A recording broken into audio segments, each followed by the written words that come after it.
Bonjour Anne-Sophie, bonjour Jean-Benoît. Bonjour Noureddine. Salut Noureddine. Alors il y a une question qu'on me pose tout le temps quand je fais des formations en finance durable, c'est la suivante. Qu'est-ce qu'un objectif d'investissement durable quand on gère un fonds article 9?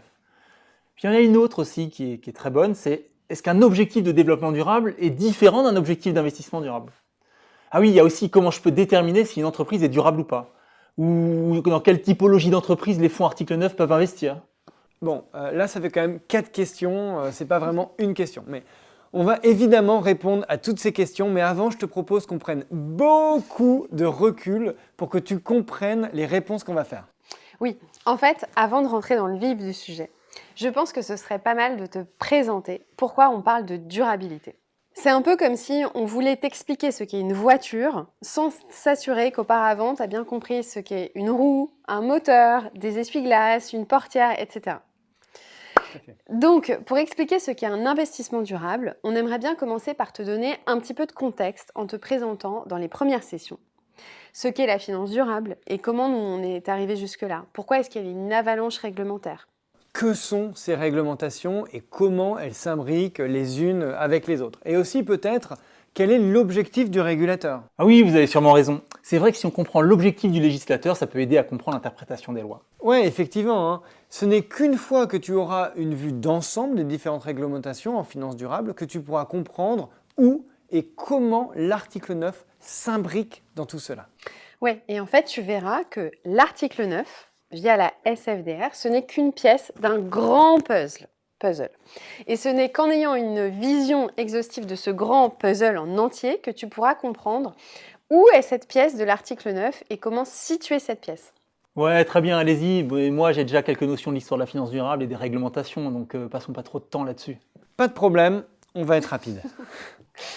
Alors justement, rapidement, au Moyen-Âge, les investisseurs... Non, c'est une blague.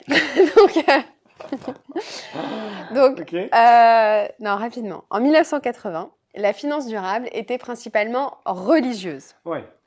Avant 1980, c'est mieux qu'au Moyen-Âge. Donc avant 1980, la notion de responsabilité sociale et environnementale des entreprises, ce qu'on appelle aujourd'hui RSE, n'était pas encore largement acceptée ou reconnue. Les investisseurs qui cherchaient à investir dans des entreprises ayant des valeurs éthiques peut-être ou morales trouvaient souvent ces valeurs dans des mouvements religieux. Et justement, à cette époque, la finance durable consistait principalement dans l'exclusion de certains secteurs, comme par exemple la pornographie, ou bien les jeux d'argent, l'armement, etc. Et donc le point de départ de la finance durable, comme on l'entend aujourd'hui, c'est le fameux sommet de Rio en 1992. Rio, retiens ces 3 lettres. Voilà. Et donc c'était quand même il y a 31 ans. Et donc il y a 31 ans, ce fameux sommet de Rio a mis en lumière les problèmes environnementaux mondiaux tels qu'on les connaît aujourd'hui, comme par exemple le changement climatique, la déforestation, la désertification, la perte de biodiversité, la pollution de l'air, de l'eau, etc. Et donc ce sommet de Rio, il y a 31 ans, 1992, a rassemblé plus de 170 États et a abouti à la signature importante de plusieurs conventions et accords importants, dont par exemple la Convention sur la diversité biologique. Oui, Convention sur la diversité biologique. Et si vous êtes familier justement de la loi énergie-climat et de l'article 29, c'est un autre sujet sur la biodiversité, ça vous dit sûrement quelque chose. Oui, parce qu'aujourd'hui, on vous demande de fixer des objectifs par rapport à cette convention. Bref.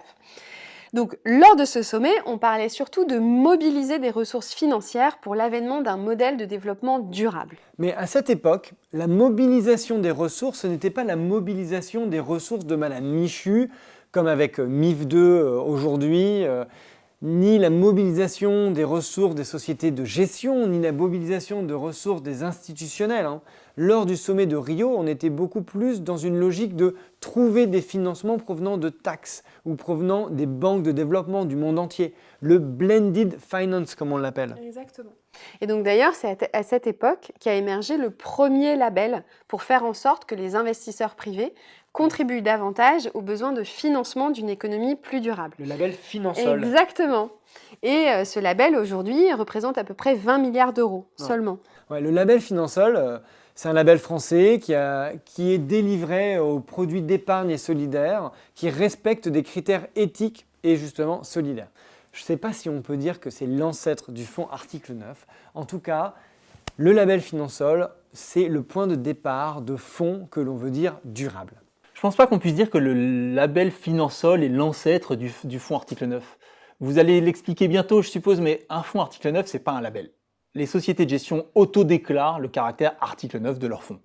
En plus, le label Finansol, il est assez particulier parce que c'est un label de finances solidaire.